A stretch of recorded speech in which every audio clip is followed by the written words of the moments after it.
Hi అండి, అందరూ ఎలా ఉన్నారు? నేనైతే బాగున్నాను.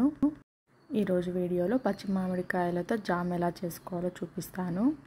దీనికోసం ముందుగా 2 కప్పుల దాకా పచ్చి మామిడికాయలని తీసుకోవాలి. బాగా పుల్లగా ఉన్న వాటిని తీసుకుంటే కనుక ఎక్కువ రోజులు నిల్వ ఉంచుకోవచ్చు. వీటన్నింటిని మిక్సీ జార్లో వేసుకొని కాస్త బరకగా మిక్సీ పట్టుకోవాలి.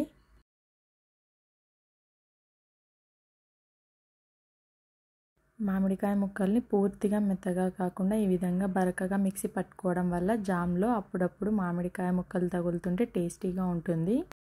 ఇప్పుడు అడుగు మందంగా ఉన్న ఒక వెడల్పాటి బాండ్లీ తీసుకొని ఇందులోకి మనం మిక్సీ పట్టుకున్న మామిడికాయ పేస్ట్ అంతటినీ కూడా వేసుకోవాలి. మనం మిక్సీ పట్టుకున్న ఈ 2 కప్పుల మామిడికాయ ముక్కలకి 1/2 కప్పు దాకా చక్కెర, 1/2 కప్పు దాకా బెల్లాన్ని కూడా సన్నటి ముక్కలుగా చేసుకొని వేసుకోవాలి. స్టవ్ని అయితే మీడియం ఫ్లేమ్లో పెట్టుకొని బెల్లం పూర్తిగా కరిగిపోయి పాకం వచ్చే వరకు ఉడికించుకోవాలి.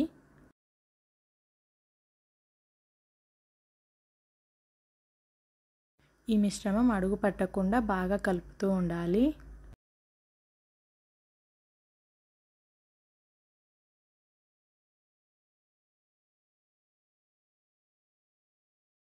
మీరు చక్కెరకి బదులుగా పూర్తిగా బెల్లాన్ని కూడా యాడ్ చేసుకోవచ్చు.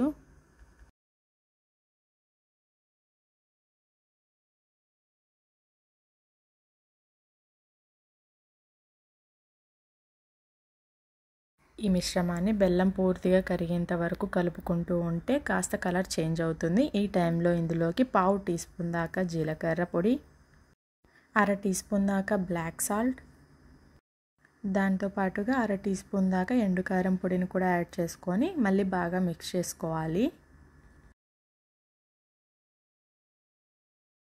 ఈ జామ్ని బ్రెడ్లో కానీ చపాతీలో కానీ పెట్టుకొని తింటే చాలా టేస్టీగా ఉంటుంది.